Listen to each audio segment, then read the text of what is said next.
일본은 항상 한국만 쳐다보고 있습니다. 잘한다 싶으면 몰래 베끼거나 흠집내고 뒤늦게 뒷북치거나 합니다.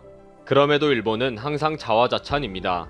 뭐든지 전세계가 일본을 주목하고 있다. 성공적인 C19 대책에 전세계가 놀라고 있다는 보통이고, 일본이 80억 인류를 구한다 까지 나왔습니다.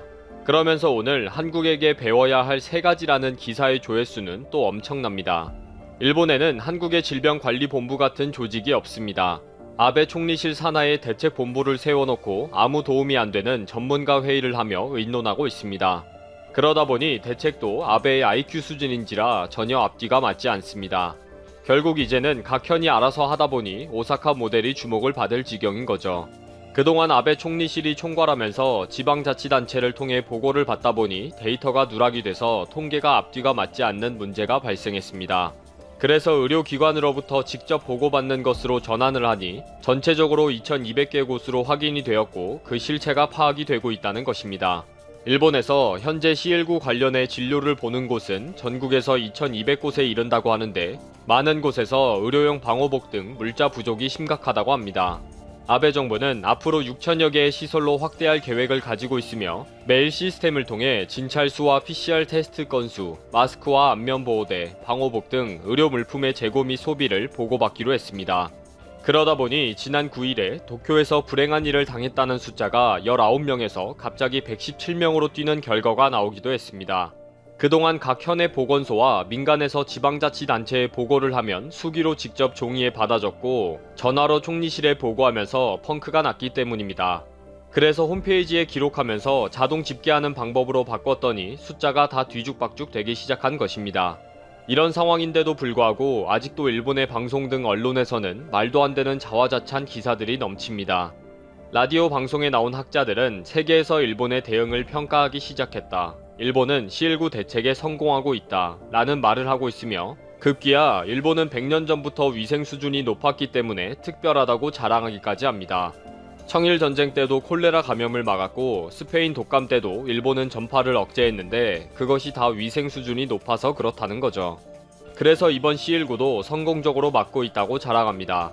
이 신문은 앞으로 C19 이후는 전세계가 일본화 될 것이다 라고 예측하면서 미국과 중국과의 경제전쟁이 결국 일본화가 되는 쪽이 승자가 될 것이라고 점을 쳤습니다.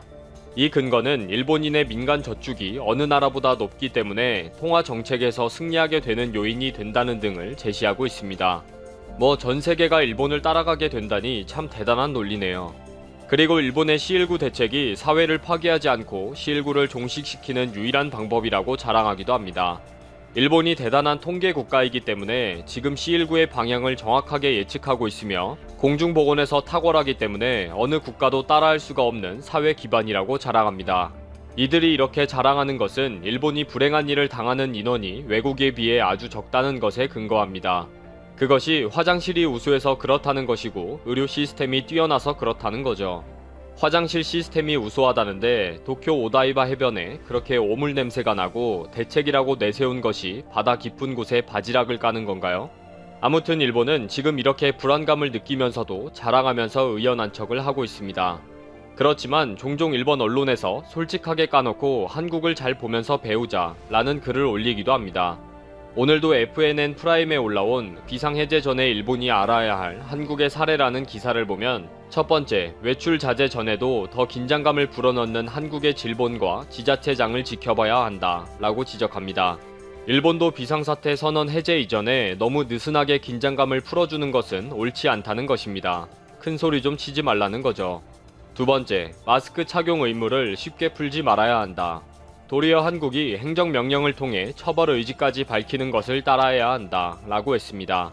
일본에는 마스크를 하지 않고 외출하는 사람이 너무 많은데, 이 상황에서 비상사태를 해제하면 완전히 무방비 상태를 맞이할 것이라는 것입니다.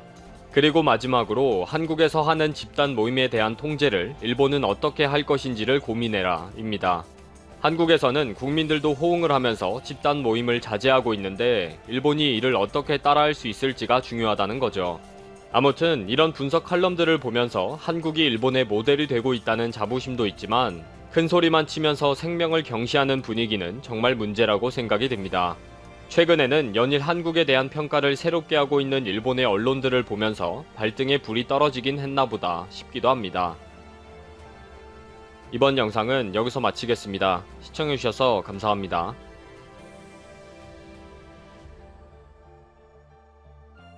한국의 이태원클럽 재확산이 전세계 주목을 받고 있습니다.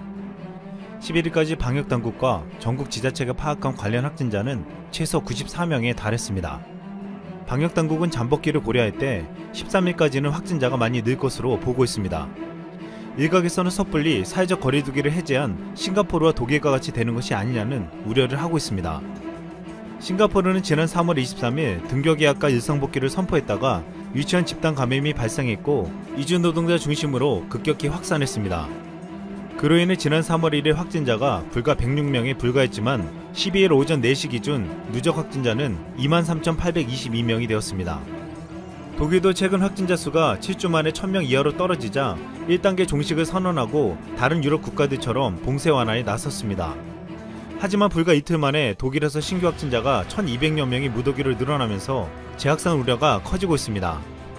특히 독일에서도 동유럽에서 온 외국인 노동자들이 주로 밀집해 거주하는 도축장과 양로원을 중심으로 집단 감염이 발생했습니다. 결국 싱가포르는 재확산을 막지 못했고 독일도 다시 급격히 퍼지는 것을 막지 못하고 있습니다. 외신들은 한국을 비롯한 싱가포르, 독일의 사례를 보며 일상복귀가 얼마나 힘든 일인지 알려주는 것이라고 했습니다. 그러면서 외신들은 대한민국이 어떻게 대응 조치를 하며 재확산을 막는지 주목하고 있습니다. 블룸버그 통신은 11일 한국의 교육부가 학생의 안전보장을 위해 개학을 일주일 연기하기로 했다는 소식을 전했고 AFP통신도 한국이 바이러스 억제에서 국제사회 모델이었지만 새로운 감염급증이 제2 확산 우려를 촉발함에 따라 수도권의 모든 클럽 등을 다시 폐쇄하라는 명령이 내려졌다고 전했습니다. 또 하나 AFP통신은 당국은 이태원 유흥가의 가게를 방문한 수천 명을 추적하는데 어려움을 겪고 있다며 많은 방문자가 동성애자를 둘러싼 낙인 때문에 나서기를 꺼리는 것으로 보인다고 말했습니다. 실제로 이태원 방문자의 3분의 2가 허위로 연락처를 기록한 사실이 드러났고 이태원클럽 5곳에 다녀간 사람들 5,000명 가운데 현재 연락이 되지 않는 사람이 3,000여 명이나 되는 것으로 파악되었습니다. 이런 상황에서 방역당국은 시간을 다투며 감염자를 찾는 싸움을 시작했습니다. 김우주 고대 구려병원 감염내과 교수는 클럽바의 집단 감염 규모가 어느 선에서 마무리될지는 노출자를 얼마나 빨리 찾아내는지 시간과의 싸움이라고 했습니다. 클럽 방문자는 젊은 층으로 활동성이 높고 이동 반경이 넓기 때문에 하루빨리 지역사회에 숨은 감염자를 찾아내야 피해를 줄일 수 있기 때문입니다. 서울시는 신분 노출을 꺼리는 이들을 위해 익명검사 카드를 꺼냈고 방역당국도 잦은 신고해서 검사받으라고 호소하고 있습니다. 하지만 아직까지 대다수의 사람들이 연락이 안 되고 있고 방역당국은 특단의 대책에 들어갔습니다. 현재 방역당국은 카드 내역 조회와 CCTV 자료 등을 토대로 이들을 추적하고 있습니다. 서울지방경찰청도 경찰 인력 2162명을 배치해 신용카드 거래 내역과 CCTV를 뒤지며 이들을 찾고 있습니다. 무엇보다 현재 가장 강력한 도구로 삼는 것이 이태원클럽 주변 기지국 접속자 명단을 찾는 것입니다. 서울시와 방역당국의 요청으로 인해 11일 이동통신 3사가 클럽 주변 기지국 접속자 명단을 출연했습니다. 확진자가 발생한 킹클럽 옆 건물에 설치된 통신 3사 기지국만 17개였습니다. 5개 클럽들이 모여있는 구역 주변에 이 기지국들을 대상으로 요청받은 날짜와 시간대의 모든 접속자를 조회한 뒤 중복되는 번호를 걸러내고 차량 이동 중에 접속된 사람, 지역 주민을 제외하는 방식으로 명단을 만들어가고 있습니다. 질본과 서울시는 12일에 명단을 받아 앞서 확보한 신용카드 거래 내역 등과 대조하는 방식으로 방문자를 직접 찾겠다는 계획입니다. 또한 박원순 서울시장은 11일 이태원클럽 방문자 중 연락이 닿지 않는 사람들은 경찰과 함께 방문 추적도 불사할 것이라고 했습니다. 한국의 이런 발빠른 움직임을 한 일본 방송은 보도하며 놀라움을 나타냈습니다. 일본의 한 방송은 한국이 지금 재확산을 막기 위해 신용카드, GPS, CCTV 등으로 분명하게 집단 감염을 추적할 수 있다고 했습니다. 그렇다면 일본은 어떤 전략으로 찾을지에 대해서 말하다가 망연자실하는 상황이 벌어졌습니다. 아직도 일본은 IT 기술을 활용하기는커녕 PCR 검사를 기관에서 팩스로 보내준 종이로 한다고 했는데 전 세계에서 팩스로 하고 있는 것은 일본밖에 없다고 했습니다. 지방에서 PCR 검사를 종이에 수기로 쓰며 팩스로 후생 노동성으로 보낸다고 했습니다. 그러면서 한국은 대응이 빠르다고 칭찬하며 한국은 이미 어떻게 대응할지 1차, 2차, 3차가 머릿속에 들어있다고 했습니다. 또한 한국민들은 정부와 과격해 보이는 지방자치단체장들의 말을 신뢰한다고 했습니다. 이 방송에 나온 일본 쇼와대학 의학부 니키 요시히토 교수는 일본도 이 같은 사태가 벌어질 수 있다며 한국을 배워야 한다고 말했습니다. 현재 전 세계 국가들은 팬데믹 사태가 오랫동안 지속되면서 국민들은 사회적 거리두기를 끝내라고 반발하며 항의하고 있습니다. 심지어 확산세가 전혀 멈추지 않은 나라에서도 이러한 시위가 거세지고 있습니다. 가장 빨리 방역을 모범적으로 했다는 싱가포르와 한국, 독일은 일찍 사회적 거리두기를 종료했다가 다시 확산되는 상황을 맞이했습니다. 이것은 전 세계 국가들에게 다시금 경각심을 갖게 해주며 한국이 다시 방역당국의 힘을 총동원해 재확산을 막는 모습을 주목하고 있습니다. 이상 쓸멍이었습니다.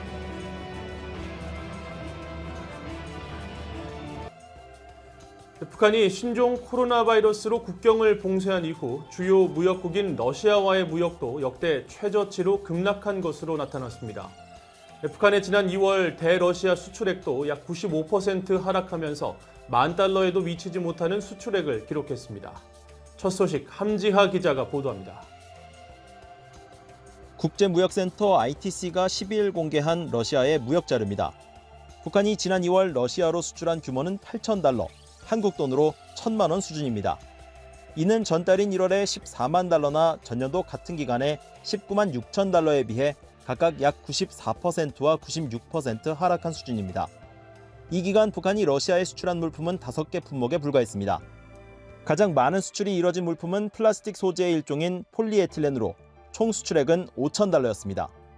이어 유기화합물인 카복시산과 철강으로 만든 연결구, 운동용품, 비디오 카메라 등이 $1,000를 전후한 금액에 거래된 것으로 나타났습니다. 최근까지 북한의 대러시아 최대 수출품이었던 악기류는 2월 수출 목록에는 없었습니다. 수입도 큰 폭으로 줄었습니다.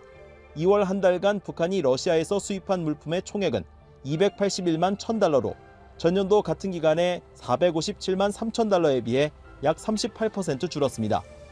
북한이 신종 코로나 바이러스를 막겠다며 취한 국경 봉쇄의 여파로 보입니다. 북한 경제 전문가인 윌리엄 브라운 미 조지타운대 교수는 북한의 경제가 핵미사일 개발로 인한 대북 제재와 신종 코로나 바이러스로 인해 이중고를 겪고 있다고 지적했습니다. I mean, this trade situation is really terrible for North Korea. They have the sanctions, but now this border shutdowns. The real question is how far can they repress economic activity in an already very poor country? 러시아는 북한이 중국 다음으로 무역을 많이 하는 나라입니다.